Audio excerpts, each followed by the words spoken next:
Welcome to the Healthy, Wealthy, and Smart podcast. Each week, we interview the best and brightest in physical therapy, wellness, and entrepreneurship. We give you cutting-edge information you need to live your best life, healthy, wealthy, and smart. The information in this podcast is for entertainment purposes only and should not be used as personalized medical advice. And now, here's your host, Dr. Karen Litzy.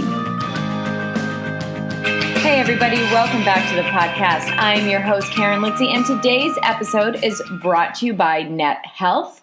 So Net Health has teamed up with Photo, and they have a great conference coming up in October. So it's October 23rd to the 25th in Knoxville, Tennessee, and it is the Clinical Outcomes Summit. So if you want to talk about something really important, which are patients and their outcomes, specifically how great it is when your whole practice rallies around a solid outcomes management program, then make sure you get to Knoxville, Tennessee, October 23rd to the 25th for the Clinical Outcomes Summit. It is hosted by Photo, which is focused on therapeutic outcomes, but it's not just for Photo clients. And Healthy, Wealthy, and Smart podcast listeners get a steep discount on the registration. The full summit pass is only $150. At that rate, you can bring your entire team. Go to www.outcomesnerd.com and use the discount code Litzy. That's Litzy. So a huge thanks to Net Health for sponsoring this episode. And on this episode, Dr. Jason Falvey is back. He's a frequent guest, and I'm so thankful that he is. If you don't know Jason, he is a physical therapist working a post-doctoral research fellow at Yale University in New Haven, Connecticut. He holds a bachelor's degree in English and a doctor of physical therapy degree from Hilton University in Bangor, Maine, and a PhD in rehab sciences from the University of Colorado Anschutz Medical Campus. He is also a board-certified geriatric clinical specialist. His research interests focus on improving post-acute care quality and outcomes for older adults recovering from major medical events, such as surgery or critical illness. To date, Jason has authored or co-authored 18 peer-reviewed papers in widely read rehabilitation journals. Now, we're not talking about that in today's episode, but what we are talking about is fake news. So fake news in healthcare. So we talk about the definition of fake news as it relates to healthcare and medical disinformation, what Jason recommends you do when you encounter articles with a high comment to tweet ratio, that's on Twitter, how you can avoid falling trap to your biases by crowdsourcing to interpret literature, and the importance of seeking information, not affirmation. So I think it's a really timely episode, and I'm really happy that Jason came on to talk about this. So hopefully you guys will now have a better idea of what is fake news in healthcare and what isn't. Hey, Jason, welcome back to the podcast. I'm happy to have you back on, even though we're not talking about what we usually talk about when you're on these podcasts, and we have our specials with Sandy Hilton and Sarah Haag, but I think this is still a really great topic, and I'm happy to have you on to dive into it. Yeah, thanks. It's great to be back. I know I've been excited to present this topic for a couple of months. We talked about it, and while it's No Sex Podcast Part 5, I think we can definitely come up with some interesting points for the audience today. Yeah, I think so too. And so everyone, today we are talking about fake news as it relates to healthcare, because I know a lot of you that are listening are in the healthcare world, and if you're not, this is also a great way for you to kind of understand that everything that you read on social media isn't true. Gasp, right? So, yeah. What? So, Jason, let's talk about first, what, in your opinion, is the definition of fake news as it relates to healthcare and, let's say, medical disinformation? Yeah, so I mean, I like the term medical disinformation. Like, fake news is not nearly as common in medicine, as far as, completely falsified information. But medical disinformation is much more common than people may realize. I think the context is that most of the 100 shared articles of last year, over 50% of them were of poor evidence quality when experts have actually rated that. So when I talk about fake news and medical disinformation, I'm really kind of breaking it down into a handful of categories. So there's fake news that's rare, but it does happen, that's false or completely inflammatory, that is completely falsified data or completely falsified claims that are created to either scare somebody into making different healthcare decisions or drive them towards a curative product that maybe you're marketing. So that's not common, but that definitely is out there. I think the more common pieces of fake news and medical disinformation are hyperbolic and intentional. So the splashy headline that says bacon causes cancer, where people are putting that headline so it's clicked on and read, when the real story behind a lot of that evidence is substantially more nuanced. And then there's also hyperbolic and unintentional, where a well-meaning university employee, for example, publishes a press release on an investigator's article and misstates or overinterprets the conclusions to be much broader or more sweeping than they are, suggesting that a drug cures cancer or Alzheimer's, when really it was effective in early stage studies for one particular protein in a mouse model. So those are the three definitions I tend to stick with, but really it's medical information that's not fully accurate, that's shared widely and may influence healthcare decision making. And when we talk about these flashy headlines and this medical disinformation, whether intentional or unintentional, as healthcare professionals, sometimes we're responsible for sharing that. It's not just the lay public, right? So when you look at these headlines and you have to, and you read through, let's say, a press release, is that where it ends? Do you say to yourself, yeah, this sounds good, I'm going to share it? Yeah, and that is a really important point, and something that I think should be the focus of what we talk about today, is really how do we, as healthcare providers, both recognize fake news, how do we kind of avoid unintentionally sharing it, and how do we avoid intentionally sharing it, So I think my guiding principle for all of these things is one, for any healthcare professional, it's Hippocratic oath, right? It's do no harm.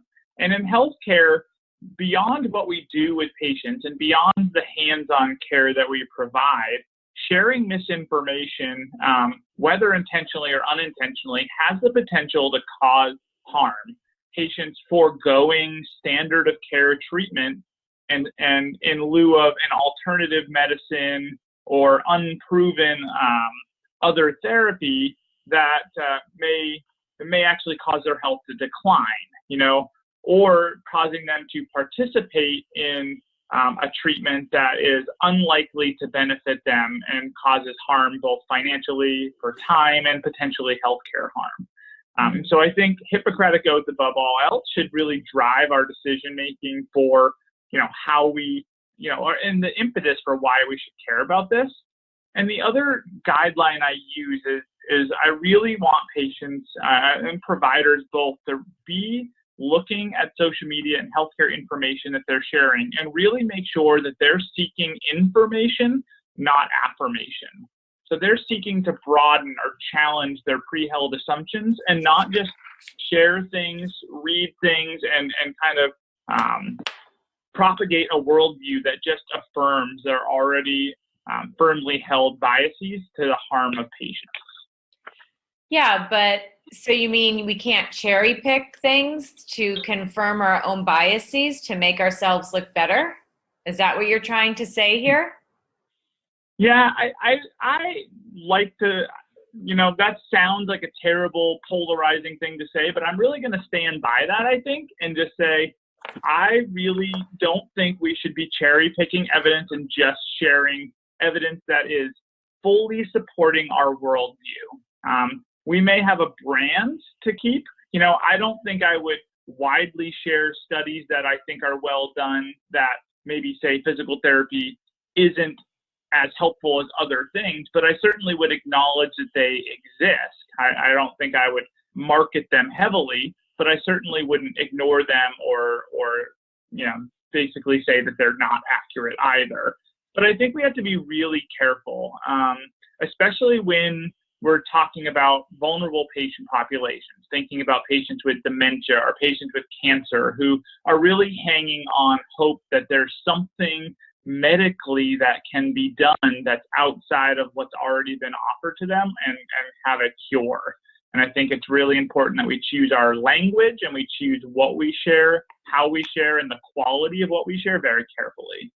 Well, and that goes back to do no harm, and I think goes back to being an ethical person.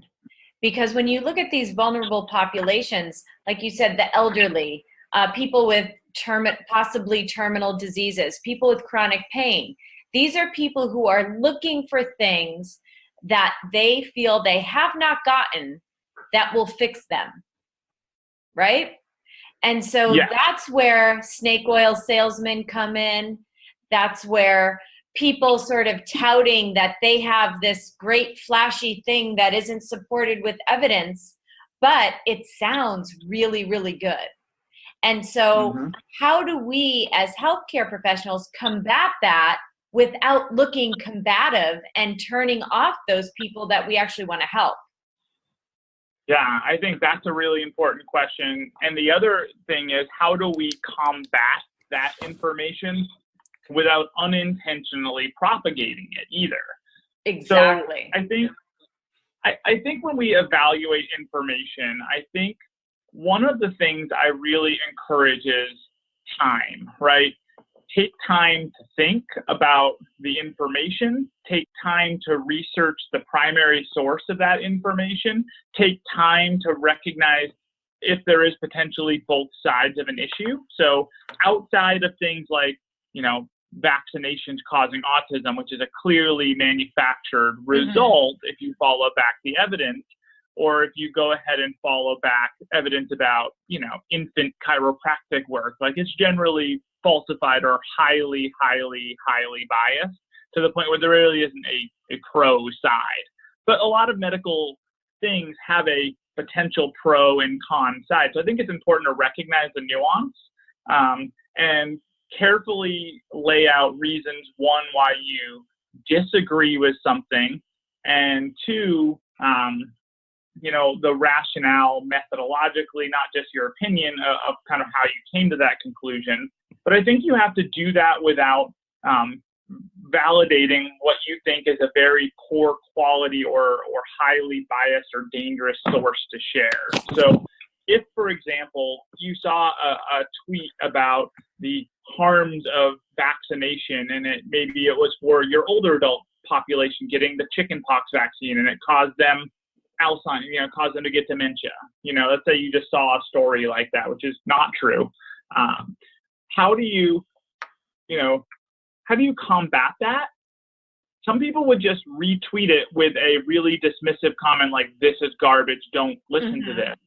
But in doing that, and I'm guilty of this in the past as well, we've actually unintentionally propagated that information, right? Because now I have not very many followers, but 2,000. So 2,000 followers all of a sudden see that, and potentially one more retweets it, and then another 2,000 people. So I've unintentionally exposed 4,000 people. Even if I'm dismissing that information, I've lent it credibility by sharing it. So I think what I have to do is write something about the study, not actually link or validate it in some way, and not unintentionally spread fake news. And there's not an easy way to do that. So I think you really have to toe the line between, not sharing the primary sources and potentially, providing that provider of fake news financial revenue from clicks, which is a lot of times what they want, or providing a really misguided researcher, clinician validation that their technique is, not loved by the general medical population because they're jealous of his success. Something that they can take as a way to spin it as a positive for their business. Right. And because if you're retweeting this and clicking on it and retweeting it, you're giving it life, which is what they want. Mm-hmm. And Yeah, so and they that's what we don't want to do. right. And I think that's one of the ways that propaganda is designed, right? From the early days of using propaganda as a war tool, it was shared not just for people that believed in it heavily, it was shared in outrage and passed along and whispered about, which served the exact same purpose. Mm-hmm. So really, it's hard to discipline ourselves in a really, like, we see something and we feel like we immediately have to react on social media and immediately have to comment on it. And I've been guilty of sharing, articles that are either satire and actually taking them seriously, which has happened once in a fatigued, non-caffeinated state. And also information or studies, which I think in hindsight probably weren't high quality or perhaps like overstated conclusions. My own articles have had overstated conclusions written in press releases that weren't by me, or interpretations of written press releases that are perhaps more definitive than I would have wanted. Not Mm-hmm. fake news, but certainly unintentionally declarative about the quality and strength of the evidence versus, the hypothesis generating evidence that it was. Mm-hmm. Mm-hmm. Yeah, absolutely. And now, you sort of alluded to one way as healthcare providers that we can combat the fake news or the medical disinformation, and that's taking time to read the source, if it's a press release, to read the article, to maybe look at the methodology and to see, well, how would we rate this study? So that's one way we can combat it, which takes time. And like you said, on social media, people often react quickly because it's emotional. So maybe we need to take a deep breath and then take a moment and think about what we want to do. Do we want to share this misinformation, or do we want to read it and come up with maybe another way to share more positive information? What else can we do as healthcare providers to get around this fake news?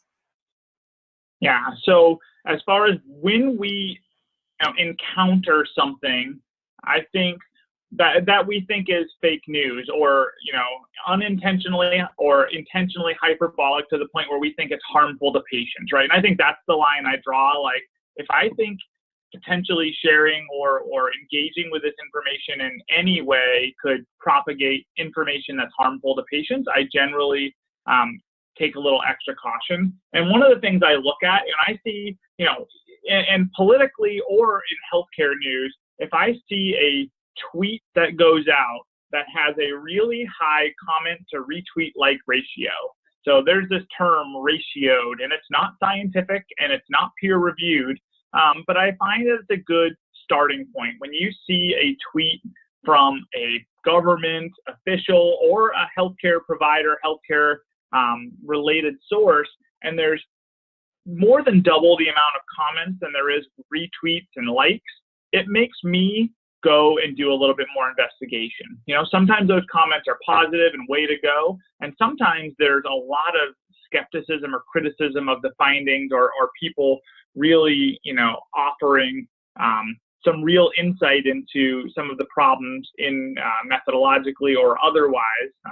And often a well-done methodological study can be completely blown out of the water on Twitter by a very poorly written headline, right? So I say we should care about, storylines, not just headlines. And one of the ways we do that is looking at comments, retweets, and likes, looking at that ratio, and look at the source, right? Who's retweeting? And so I pay attention to that because most fake news on the internet is actually propagated by bots. So there's a very high percentage of fake news that is propagated by, automated accounts that are automatically set up to capture certain hashtags or certain language and amplify it. If you're a political audience would know that that's how the Russians basically designed the misinformation campaign to, influence the 2016 election, was using bots to amplify certain messages. Well, that happens to a lesser extent in healthcare. There are certain pockets, of healthcare professionals, and there may be some in our profession that provide certain treatments. There may be some in other alternative medicine professions.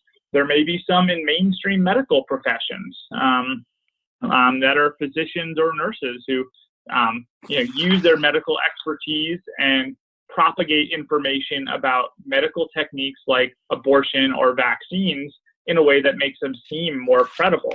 So I look at who's retweeting, what the population of people that are retweeting is, who the primary source is coming from, right? If it's a summary of an article from a press release or somebody's blog, like I want to go and find that primary source and then also look at the biases of the person who may be interpreting that information for me, and if they're a credible source.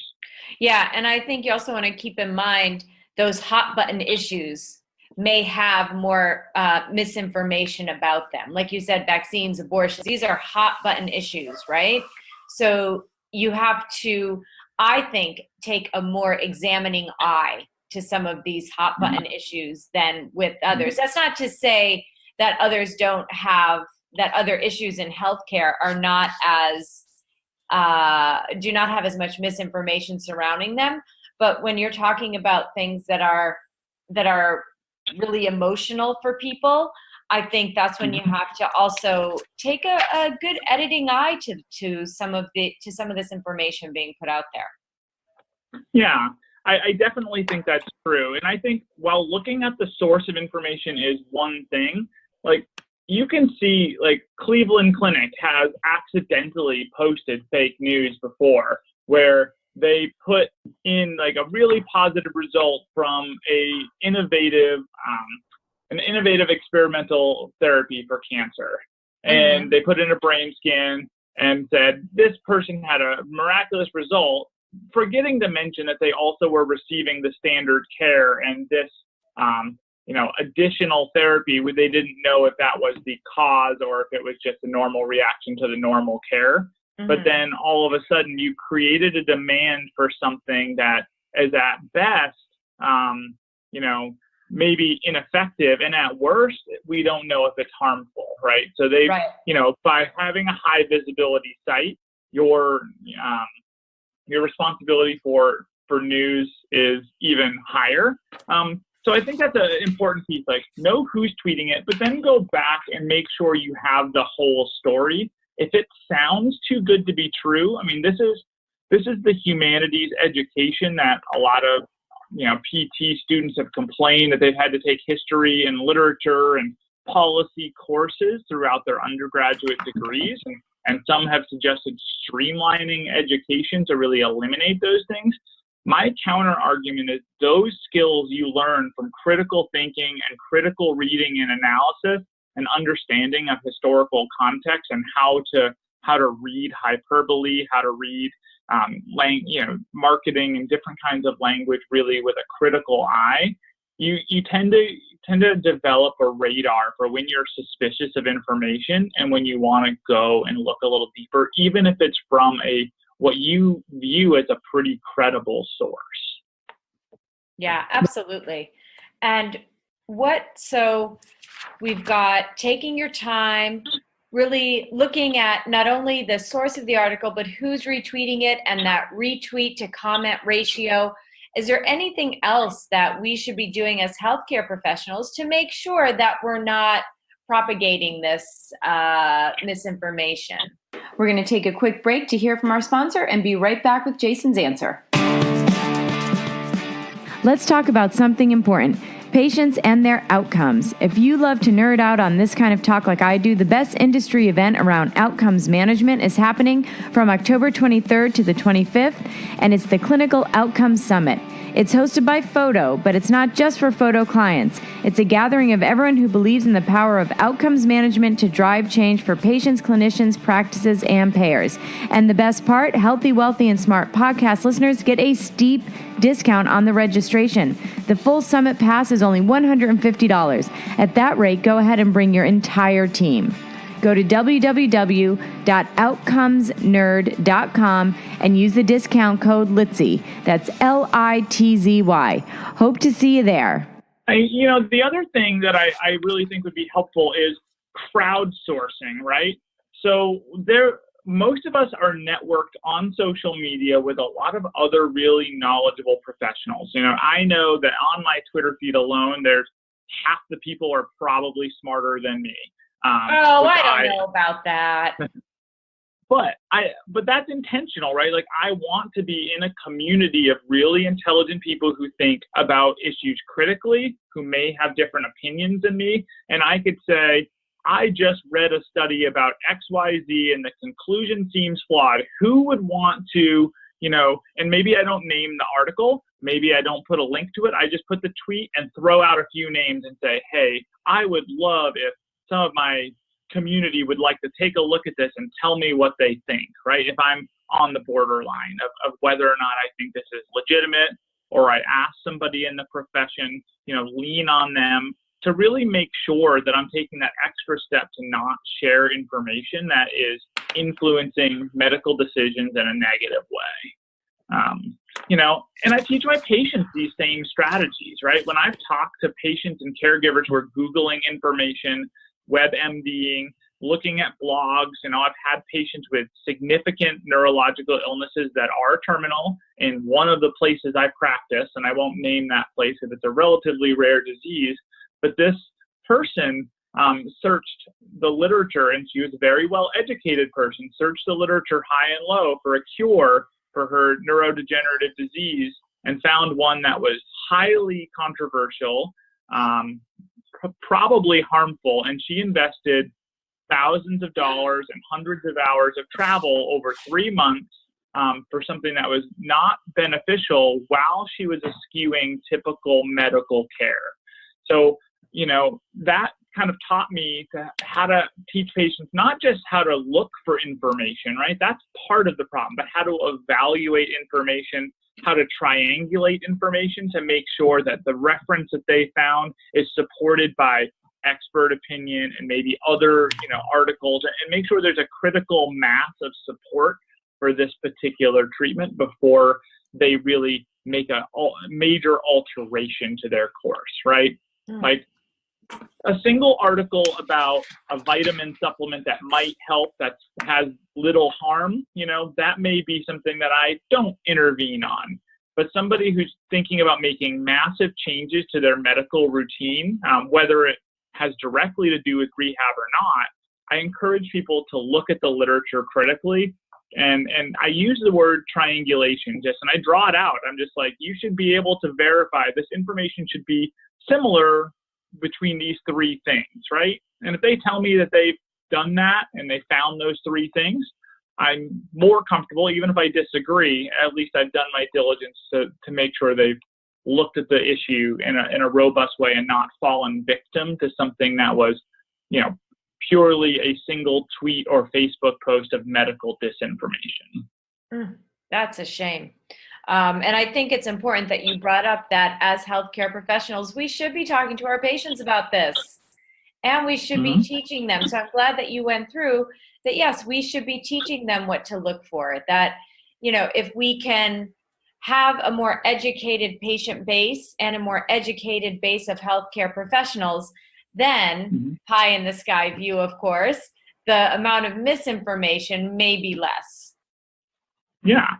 And I think there's certain countries that have done a lot of work, like Norway, for example, has done a lot of work in a country perspective on educating citizenry on medical and general disinformation, both political and medical, and teaching how to recognize it, giving a lot of the same strategies we've talked about of really time and a little bit of additional resource, and that solves so many of the problems.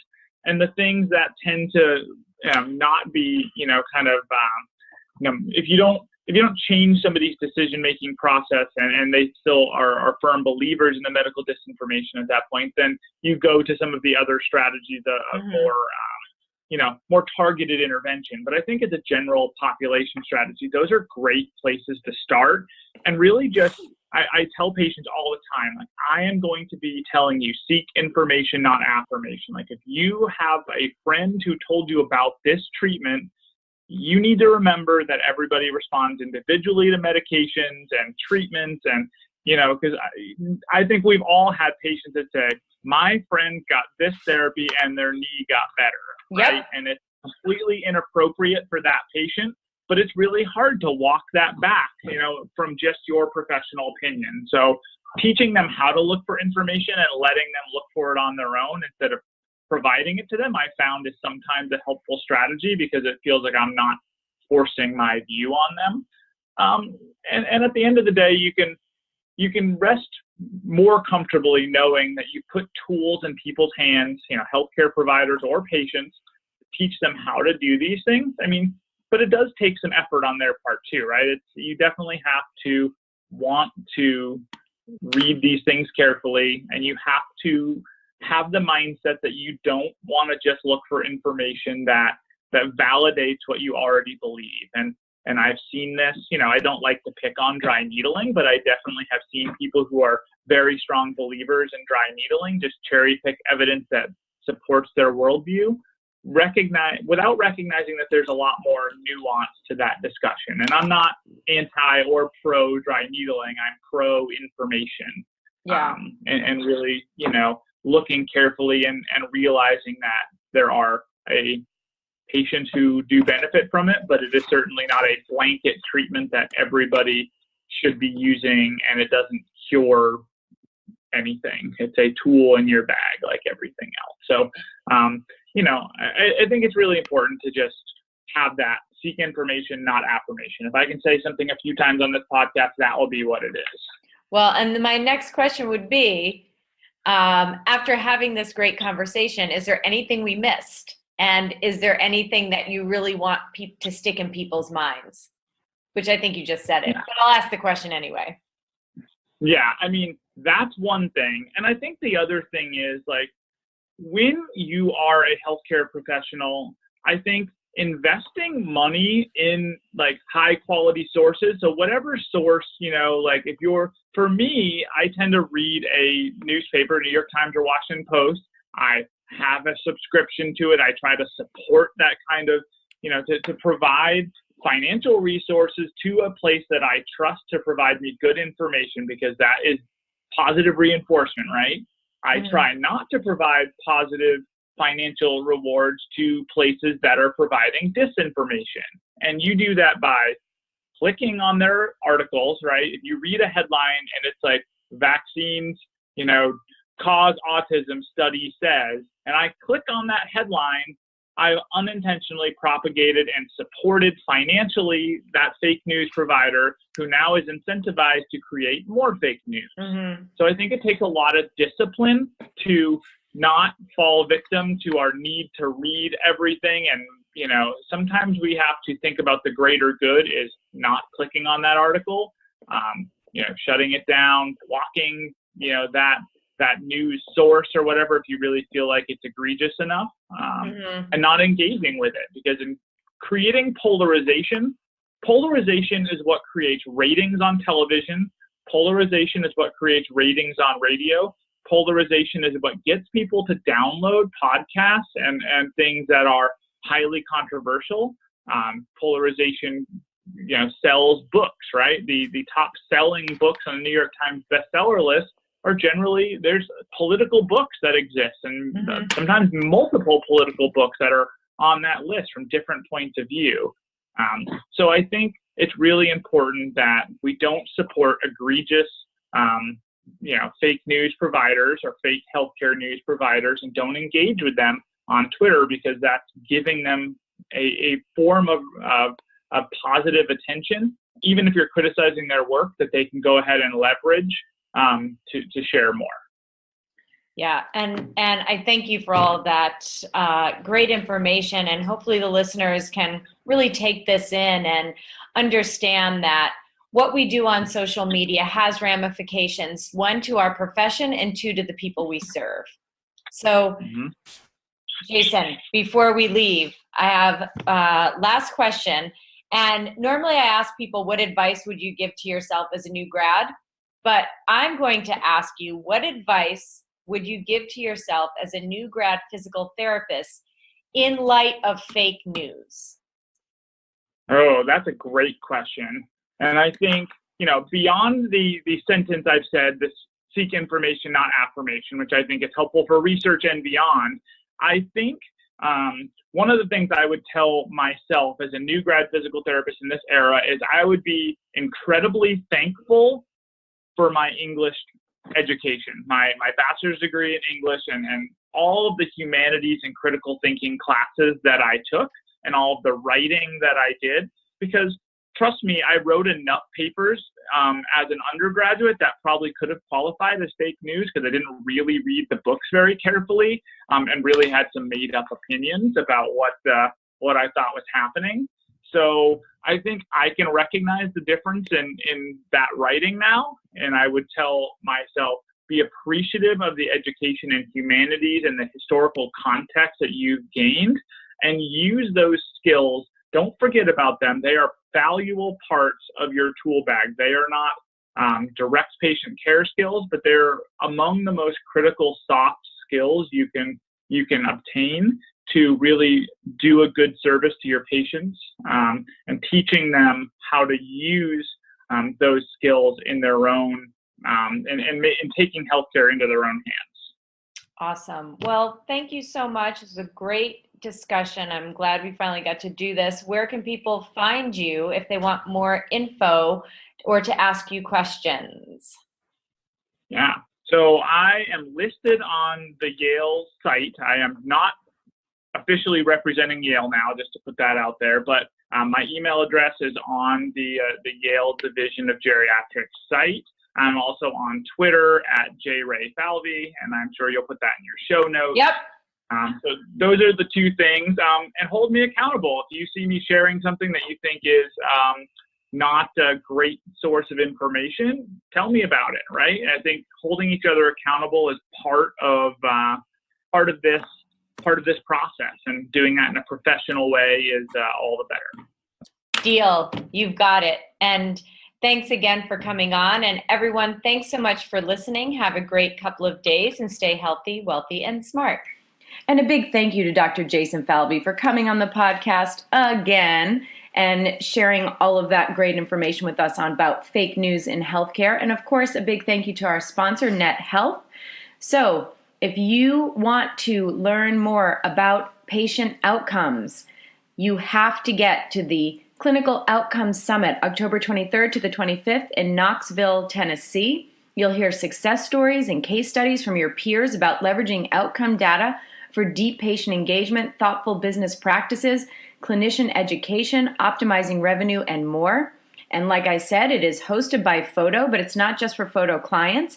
It's a gathering of everyone who believes in the power of outcomes management to drive change for patients, clinicians, practices, and payers. And of course, Healthy, Wealthy, and Smart podcast listeners get a steep discount on the registration. The full summit pass is only $150, so head over to outcomesnerd.com and use the discount code Litzy. Thank you for listening, and please subscribe to the podcast at podcast.healthywealthysmart.com. And don't forget to follow us on social media.